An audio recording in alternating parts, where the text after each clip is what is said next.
If you worked in a bar or you were standing at a bar and a person walks up and they say, "I'm here to ask for Angela," would you know what that means?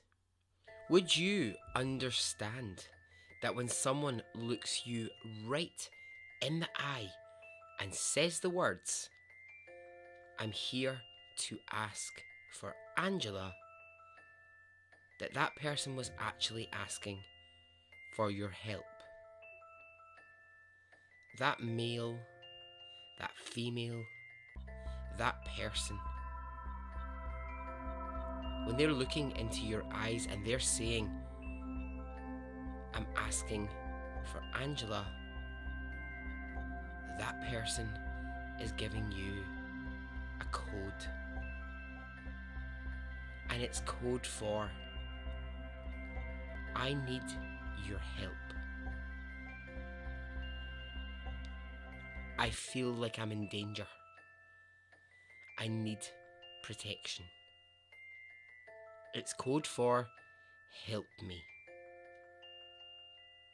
Ask for Angela."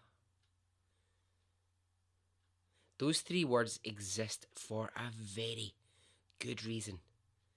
And those words might just save lives. This story contains some graphic details of violence and an incredible story of strength. Welcome to Extraordinary Stories Podcast.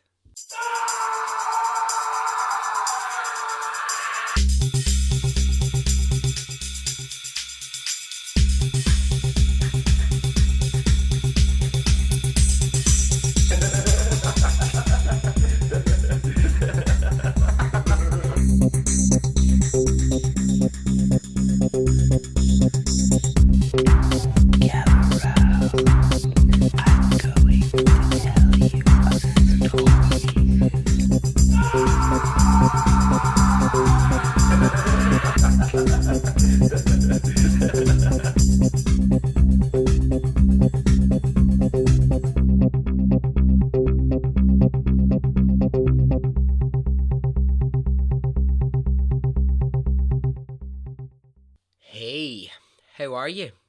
Are you well? Are you good? I am, and I hope that you are. I hope that you are too. As you listen to this, wherever you may be, bus, train, office, home, car, go-karting, on a big wheel, driving a tank. I don't know where you are right now when you're listening, but I hope that you're well. Well. Last episode, Hetty. Old Hetty, the miser stroke billionaire. She sparked quite a conversation. Lots of people asking, where did Hetty's husband go? What happened? Now, I'm going to shelve answering that question, and I'll do it on the next B-Notes episode. Alright, it's shout out time, and I've only got 2. I'll keep it brief and then we will get to the story. So both shout outs come in the form of emails this week. 2 emails distinctly different in tone, and that's what I love. So the first is from Kimberly R. And Kimberly has to say that she has become a huge fan of Extraordinary Stories podcast. She discovered me through a shout out on True Crime Island. She says, "I'll admit it took me a minute to get into the groove of your style, and especially Shouty Man, but I just wanted to say I absolutely love the podcast, so thank you." Kimberly has also spent some time in Glasgow and had at the time taken a photograph of a kilt shop that she saw in Glasgow, and then she says, "I seem to remember in an episode you mentioned that you worked in a kilt shop. Is it the one that I took a photograph of ages ago? Yes, Kimberly, that's the very shop that I used to work in. So, yes. Now, I've said it before, Glasgow, Scotland, don't get me wrong, it's not full of kilt shops. There's a couple in the whole of Glasgow that I could name you, but it just happens that Kimberly, yes, you have taken a photograph of the right one. So, hello to you. Now, Janny B. Wellington is the next email. What a fucking name. Janny B. Wellington. And Janny writes, yo bitch. I mean, that gets my attention immediately. Straight away. She writes, yo bitch, love the stories. Found you recently and loving the sass. She goes on to say, you made me cry at your Play Dead Amy story, and I don't cry ever. Janae says, if you could keep the stories to those which won't make my eye makeup run on the bus and make me look like a luab. Now, I don't know what luab is. I don't know what that word is. To this word, I thought it said lube at first. I was like, lube? What's she going on about? But the word's luab. She says, if you could make me not look like a luab, I'd appreciate it. Keep the stories up, you crazy Englishman. Okay, Janae, I'm Scottish, but alright, whatever. Then she signs the email, your bitch, Janae. You know, you've just got to love the emails. You just got to love the range, the tone, and the variety. Then she adds this PS. PS, I joined the Facebook group, and you have some tasty members. So watch out, everyone, in the Facebook group. Janae is coming for you if you're tasty. Okay, this story. It's shocking at points. It may well make you very angry, and I'm telling it because it's important to tell this story, because of the effect that it has had on the understanding of how we deal with danger in social situations. Let's get into it. Let's get into Ask for Angela. Are you ready? Okay, let's go.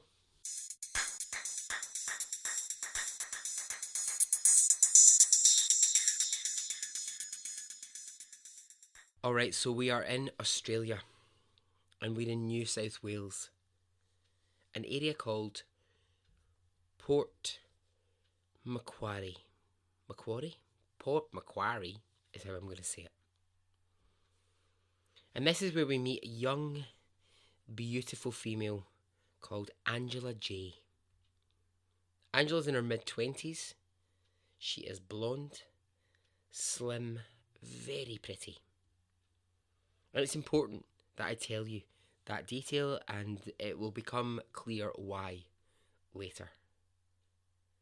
Angela is a doctor, and her main work is dealing with babies and newborns.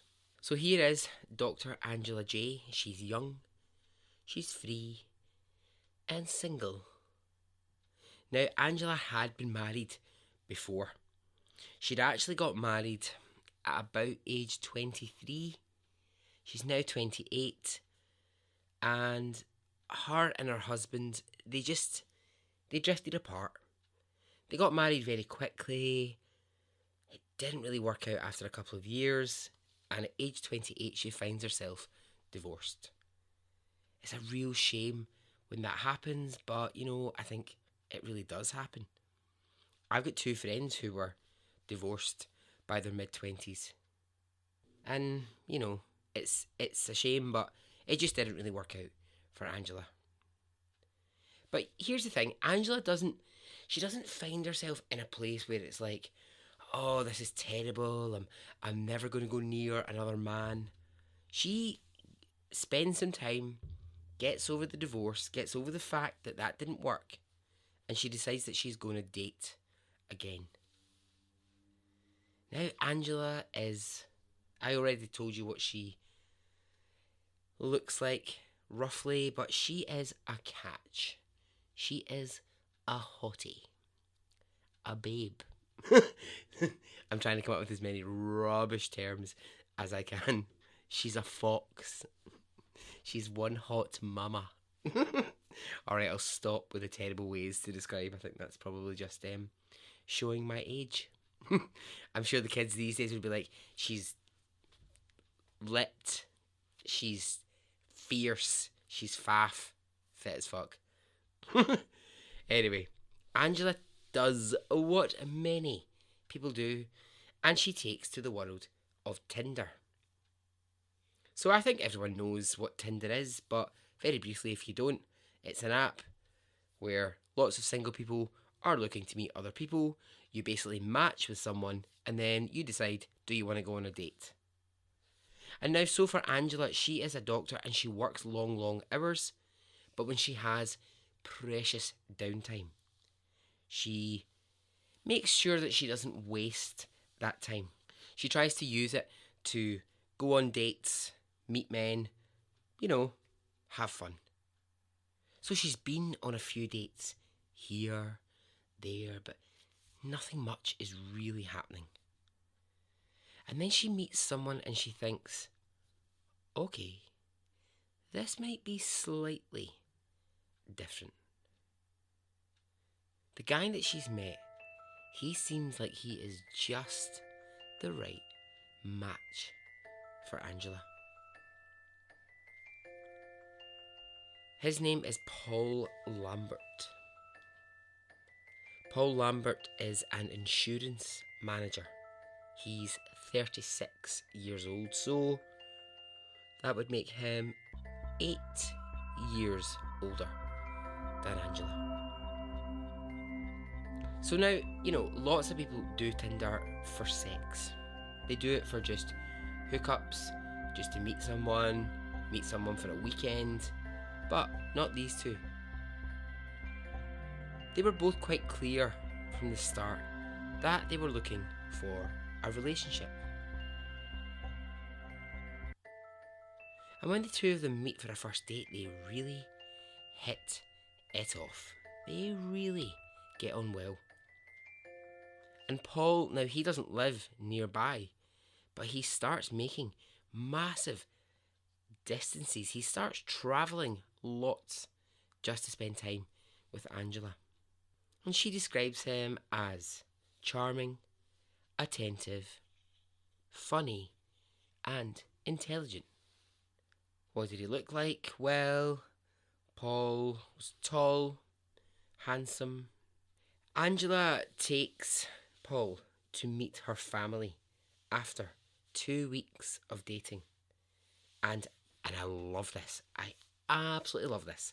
This is why you should always listen to your parents. Always listen to a parent. Always listen to them.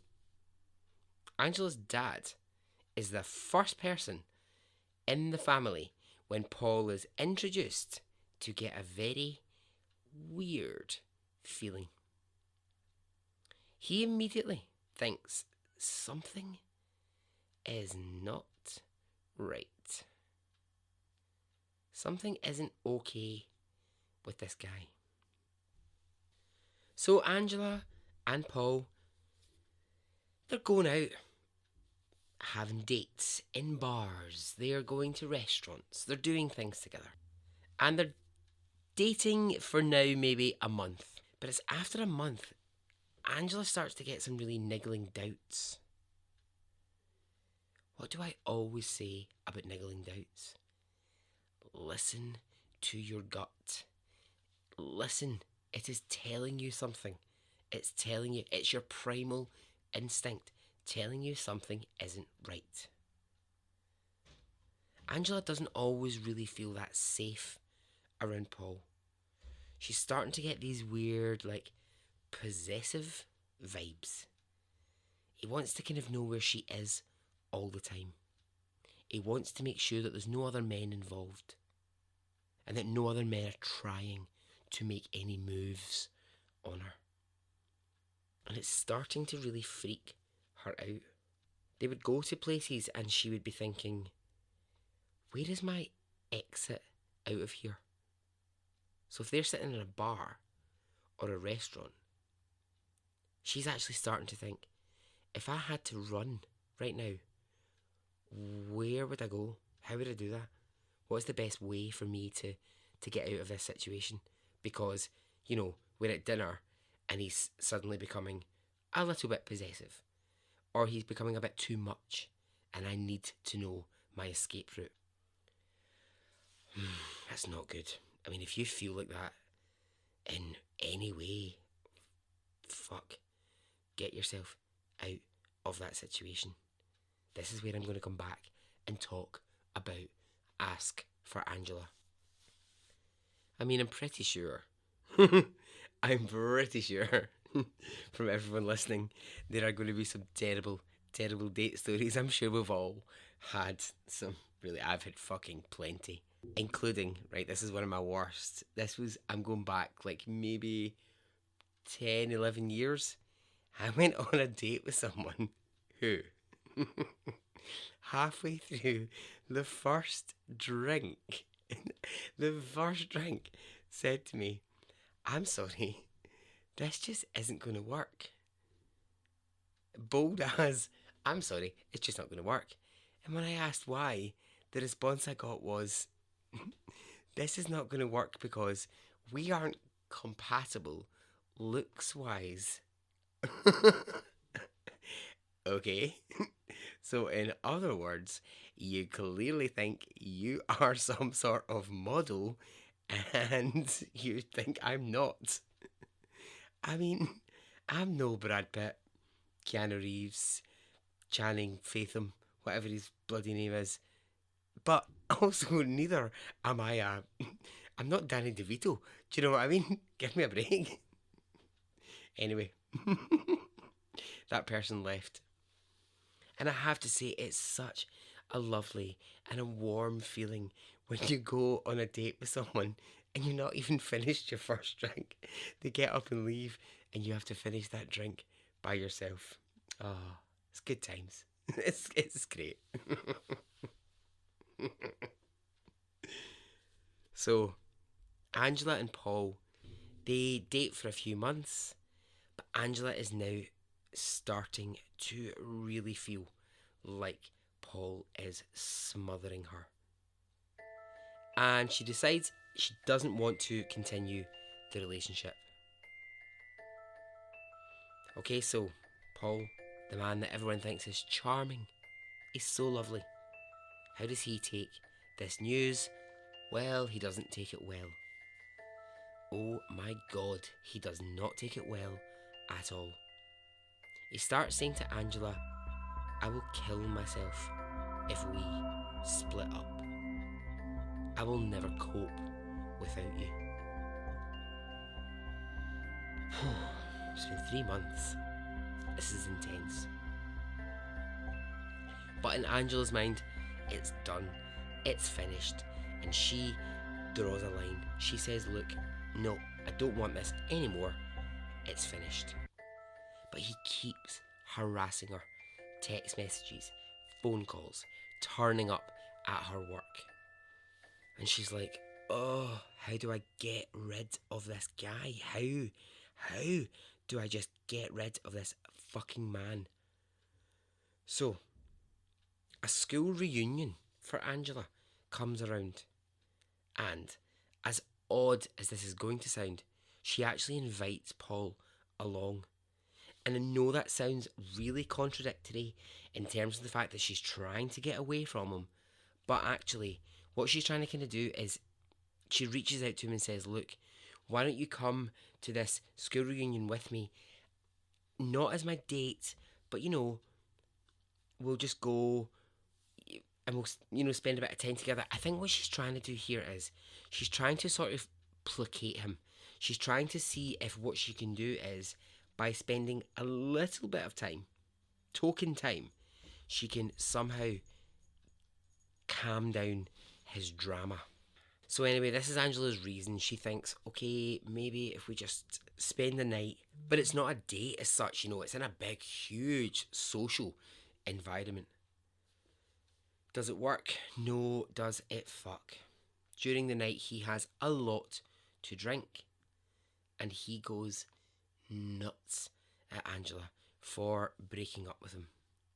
He's screaming at her in front of hundreds of people. If you break up with me, I will kill myself. So, eventually she has to phone her sister. Her sister comes and picks her up, and she's taken out of the situation because by this point, Paul is completely out of control. They go to the police station so that Angela can actually talk police through this and say, look, I met this guy on Tinder. I broke up with him, and now he's gone all manner of crazy. So police look him up, and Angela's about to discover there is lots of information about Paul that she didn't know. He had been charged previously with assaulting females, including his ex-wife. He has criminal charges against him for assault. His last name, it's fake. He's operating under Sutherland as a surname so that any potential new girlfriend isn't able to discover his violent past. Police, oh my god, they pull up a whole file on this batshit fucking loonball crazy face that is Paul. So of course Angela, she's in shock. She's like, okay, I thought he was intense. I didn't think he was this bad. You'd be so shocked, wouldn't you? You would actually just be like, what the fuck? What the actual fuck is happening? I mean, everyone loves a bad boy, but there's that, and then there is taking the piss. I'm interested to know two things here. First thing I want to know is, what would you do? What would you do in that situation? If you were sitting, right, across from a police officer, and the police officer gives you that information, what would you do? What action would you take? Or, I suppose the other question is, what action can you take? I don't know. I just was thinking about it for myself. I was like, what would I do in that moment? I didn't really reach a conclusion. I just wonder if you did. The second thing that I was thinking about is, what did New South Wales Police do at this point? What is the procedure when you realise that a known violent criminal has been harassing a young woman? Here she is in your office, and you can see that he has huge previous on this. What actually happens? Is there anything police can do? Well, those two questions, they may have to hang in the air. And the latter of those questions, the what did or can police do, might help us partly understand why the phrase ask for Angela is in existence. Paul Lambert hasn't actually done anything which police can arrest him for, and so they don't arrest him. And really, to them that just looks like that's an argument with an ex-girlfriend. And so Angela, she goes home to her house. Now, on the advice of police, friends, family, they say, lock the doors, make sure the house is entirely secure. And she does.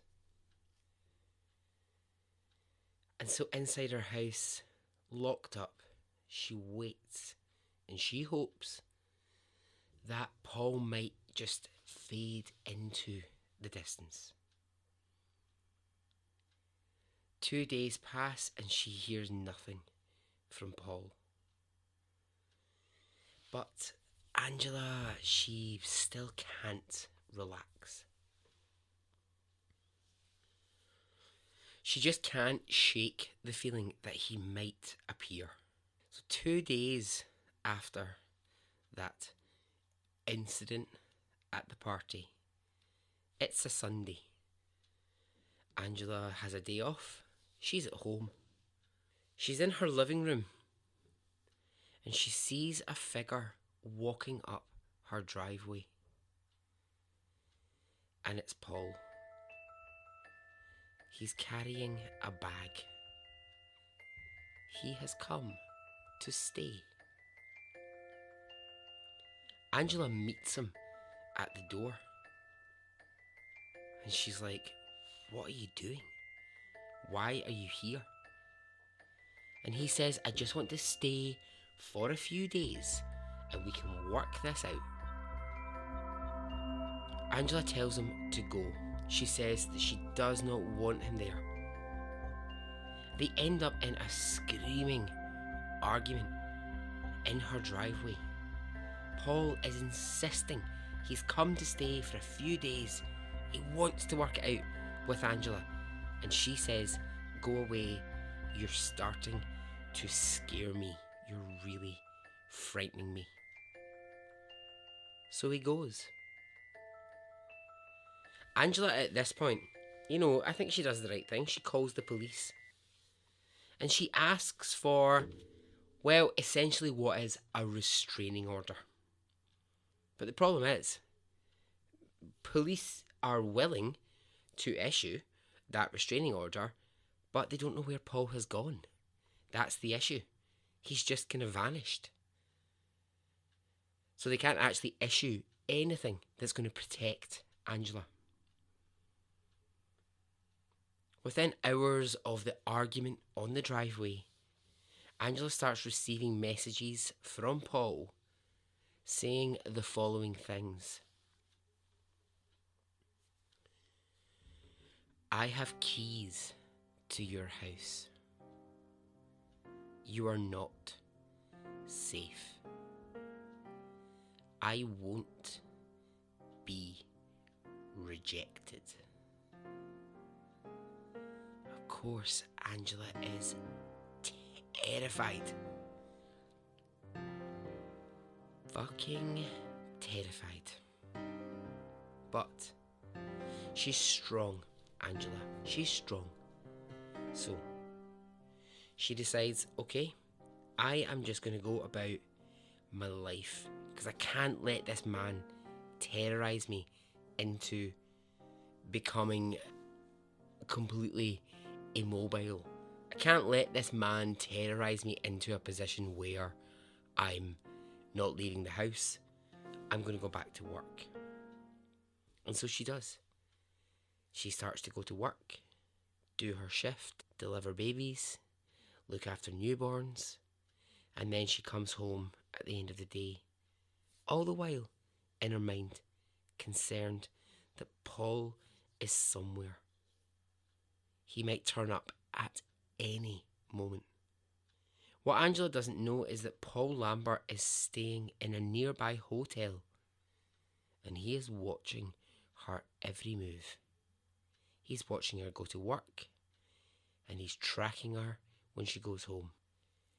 So with this kind of feeling of fear that she has, she goes to her work colleagues and I just think, oh my God, imagine having to say these words to people that you work with. She goes to her work colleagues and she says, "Look, please don't panic, but I think I'm in danger. And if I don't show up for work, please call the police. Oh my God, imagine being in a place where you had to say those words. Awful. Fucking awful. If I don't show up, please call police. She also feels, and I hate this, it's not her fault, but I hate it. She also feels shame.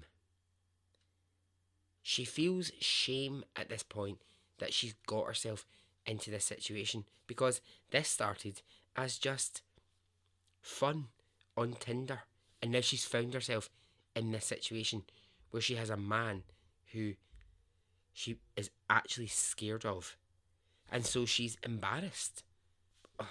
I just no. Just no. Just no. Don't ever feel shame.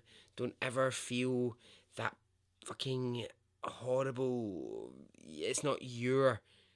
You are not responsible for other people's behaviours. You're not responsible for how other people behave in this world. Paul is continuing to watch Angela at all times, and the text messages, they continue. He's texting her and he's saying, "You're seeing my good side, but my good side won't last long." Angela changes all of the locks in her home. She closes the blinds and the curtains every evening. Right, so in the timeline here, okay, it was the Sunday that he walked up into her driveway with a bag, and they argued and he left. And now this is the Thursday, a few days later, and Angela is at work during the day. Now, Angela's neighbour, a man called Steve, who lives next door with his family, he's out and he's on his driveway on the Thursday. And it's the Thursday morning, and he glances up at Angela's house and he sees something that makes him stop in his tracks. In the upstairs of Angela's house, he sees a male figure with no top on walking around the bedroom. And he doesn't recognise this man. So the guy that he's seeing, the shirtless male, wandering around inside Angela's home while she is at work, is Paul. He had managed to break in, and he is waiting for Angela to get home. This detail is the most terrifying of them all. Paul Sutherland has brought into Angela's home the following things: a set of cable ties, a knife, a length of rope, and a large can of petrol. He has hidden himself in her wardrobe in her bedroom with the rope and the petrol. And he waits. He waits for Angela to get home. At 5 o'clock, Angela returns home, completely unaware that she is not alone in her house. So she eats dinner and she goes up after dinner to her bedroom for a change of clothes. This is where Paul Sutherland is hiding. And as she enters her bedroom, he jumps out of the wardrobe and he stands in front of her. He puts his hand over her mouth to muffle her screaming. Once she has stopped screaming, he tells Angela to sit on the bed, and she does. He starts waving a knife in her face. He's interrogating her. He's asking her, is there another man? Are you seeing someone else. And she's trying to remain as calm as possible, and she tells him no, there is nobody else. All the while, she's thinking, how can I get out of this room? What is my exit plan? In a moment of bravery, Angela makes a run out of the bedroom and Paul chases her. He grabs her legs and he pulls her to the ground. And now she's lying on her back in the hallway outside of her bedroom. Paul begins to repeatedly stab Angela. In this moment, she is so aware of everything. Every stab wound, every time the knife is raised, she's aware, she's alert. He continues to stab her arms and her legs. And she continues to scream. She is screaming as loud as she can. At this moment she's thinking, this is how I'm going to die. I'm going to die here, now. No one can hear me screaming. Nobody is coming to help me. I'm going to die right here in my own house tonight. But she's wrong. Someone has heard her scream. Her neighbour Steve heard the piercing scream come from Angela's house, and he immediately jumps into action. He grabs a steel iron from his truck and he runs towards her house. Now, in that time, in the split second of hearing the scream and the neighbour Steve responding, Paul has done something which I can only imagine must be the most terrifying thing to happen to you. He has taken a large can of petrol, and as Angela lies on the floor with her arms and her legs stabbed to bits, he pours the petrol all over Angela's body, intending to set her on fire. The petrol burns her eyes and her vision becomes blurry.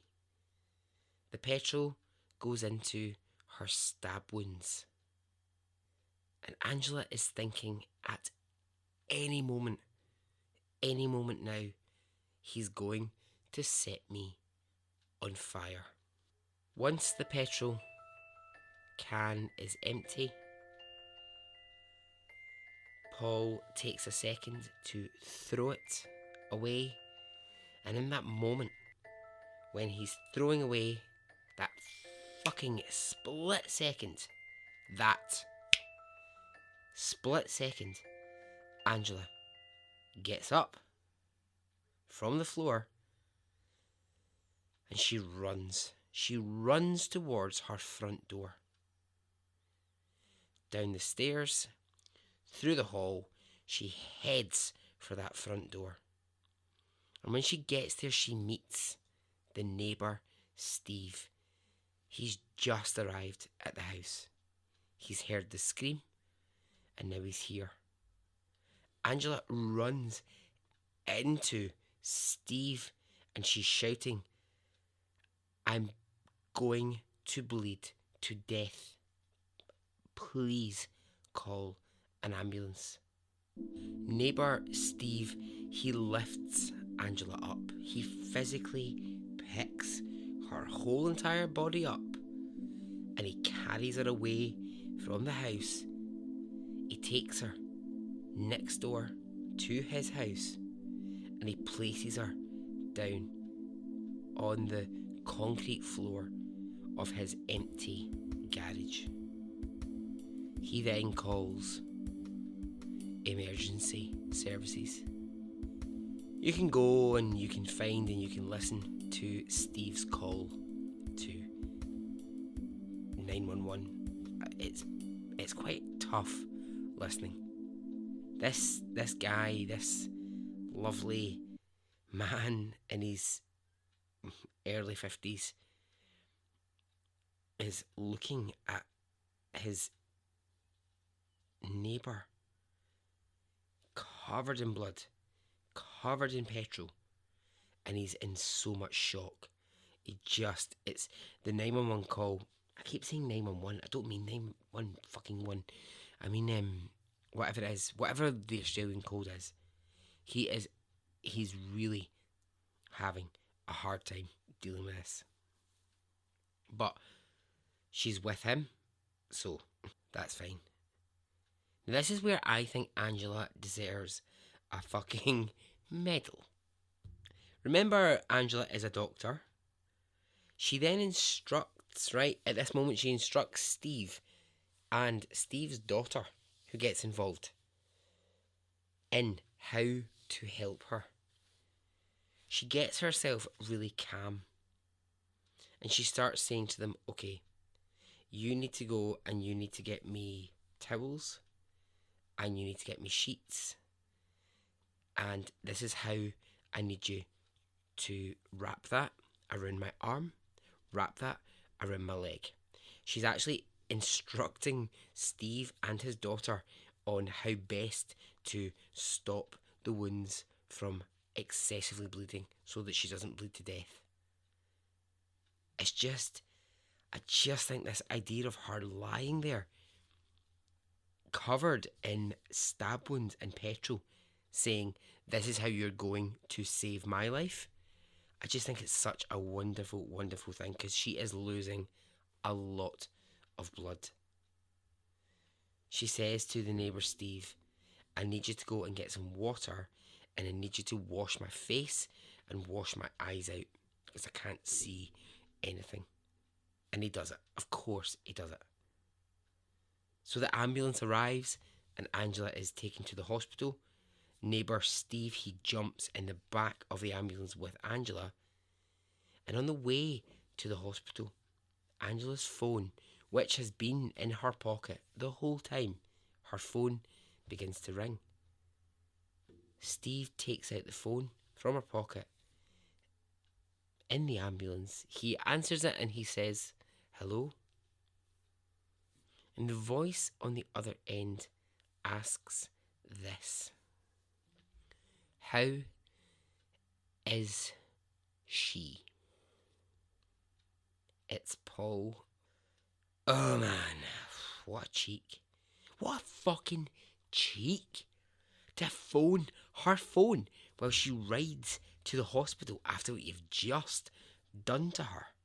I do love the interview that you get with neighbour Steve talking about that phone call in the ambulance. He says, and I'm going to do my best Australian accent here, he says, I just thought when I heard his voice, bloody hell, this is the mongrel that's done this to her. Big love for Steve. Steve responds to the question, how is she, with these words: how do you think she is, you fucking bastard?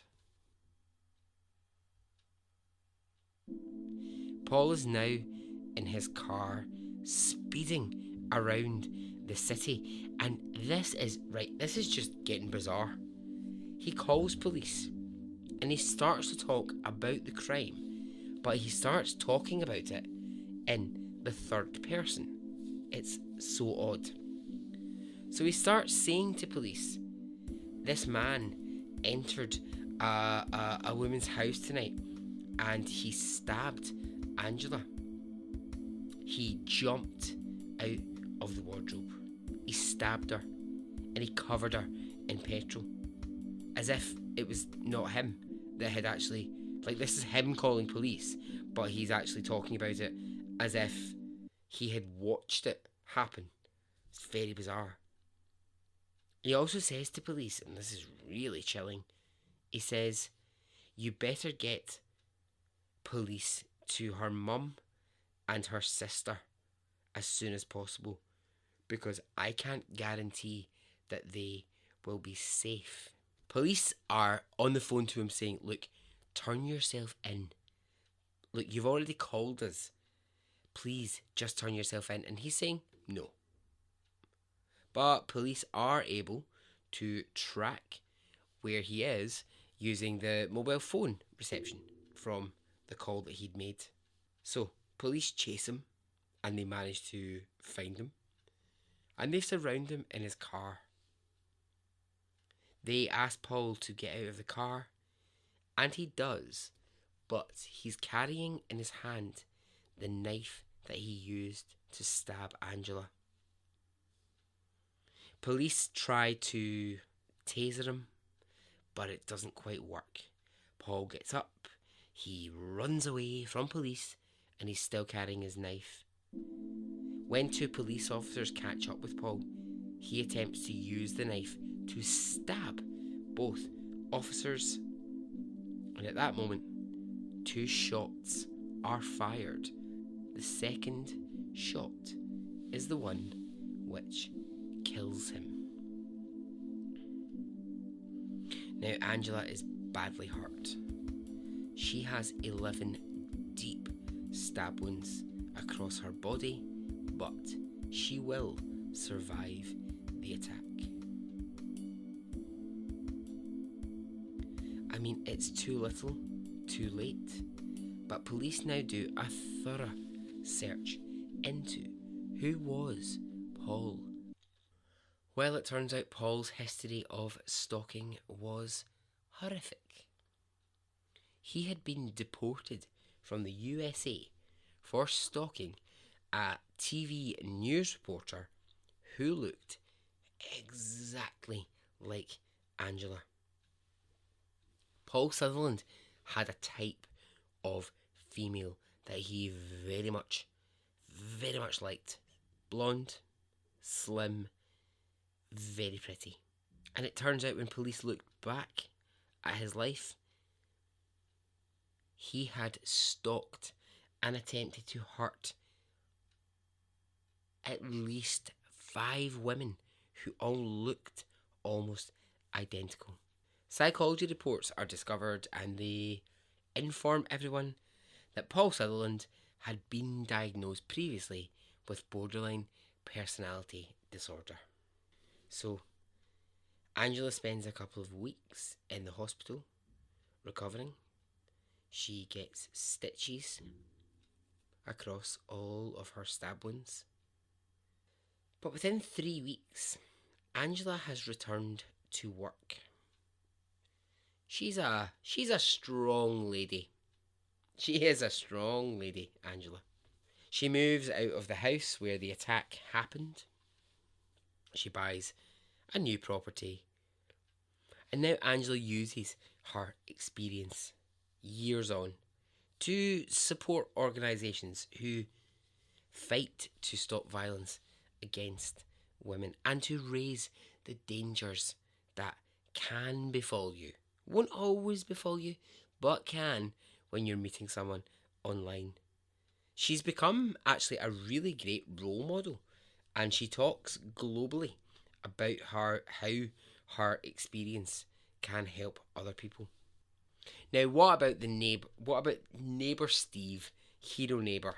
Well, he gets hailed as a hero, but you know, it's funny, he's such a humble guy, and he refuses to accept that he had anything to really do with it. But, you know, he really did.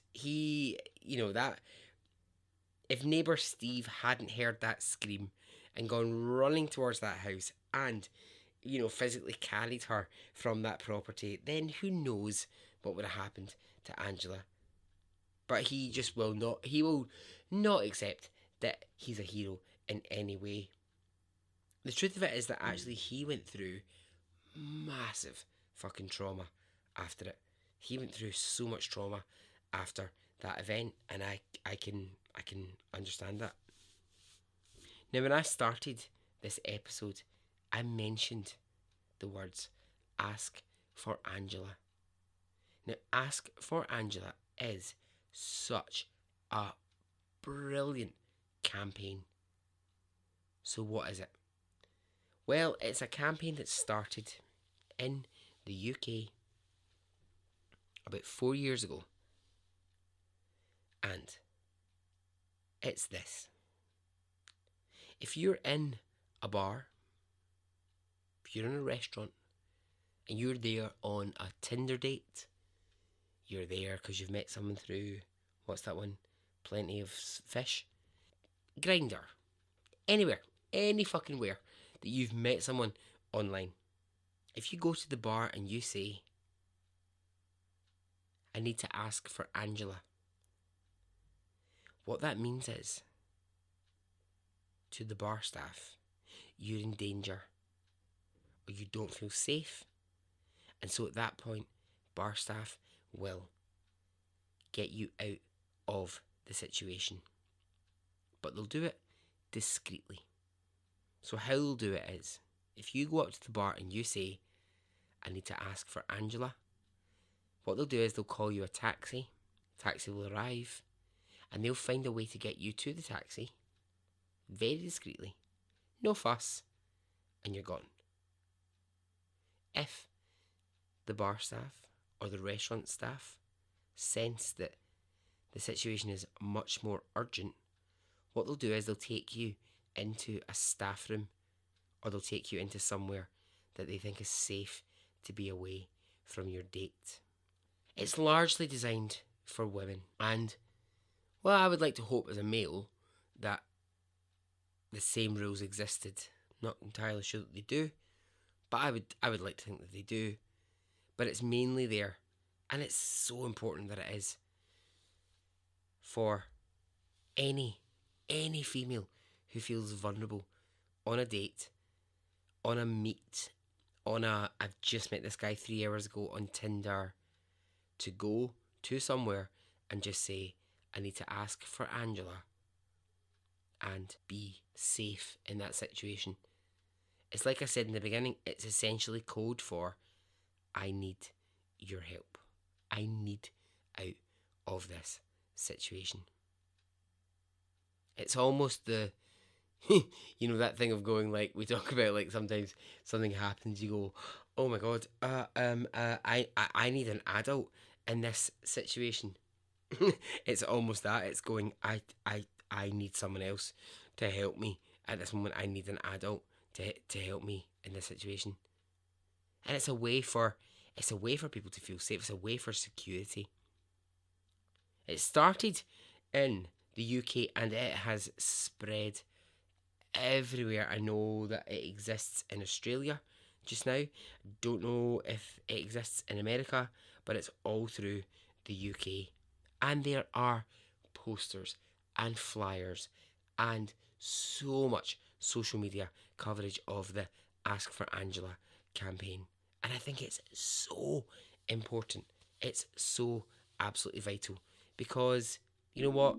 Yeah, I'm a guy, but I've done it. I've put myself in fucking ridiculous situations where I've gone to meet people I barely know in some shitty pub that I've never heard of, and you know, and got myself into those ridiculous situations.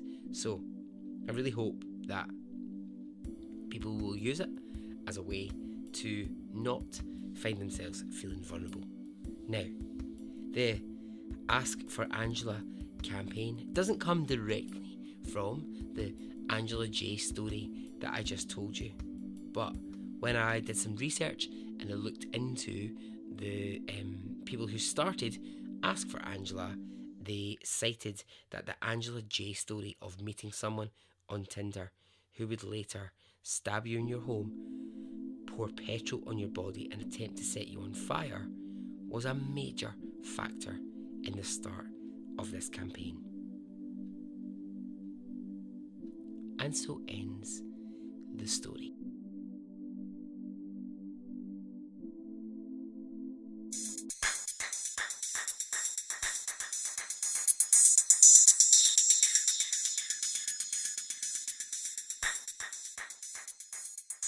Alrighty. Well, I hope you enjoyed that. I hope you liked that story. Hope that was okay. Yeah, it's mad. It's mental. I'm just so delighted that she's actually like, she is like, you can go look at her now. Like, she's got Instagram, she's got Twitter, she's whatever. She's like fighting fit. She goes out, she does all these big massive hikes for like, you know, let's fight for violence against women. Let's stop this. Let's, you know, she's really is. She's quite an inspirational lady. Alright, so that's it really for short stories. If you want to get in touch, and I know you do. I bloody know you do. If you want to get in touch, join the Facebook group. Like the Facebook page. Come on, join in the party. I'm on Instagram. I'm on Twitter. You can email me, extraordinarystoriespodcast@gmail.com. Yeah, basically, just talk to me. Talk to me. I'm always up for a chat. I'm always ready. So, until the weekend episode, I hope that you have a nice few days. And I'll speak to you soon. Okay. Goodbye.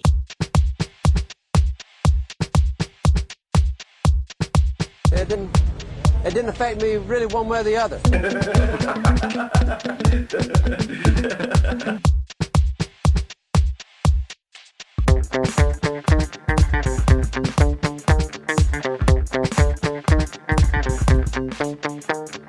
I would imagine from the look on his face, let's get it on, let's do it, let's get it over.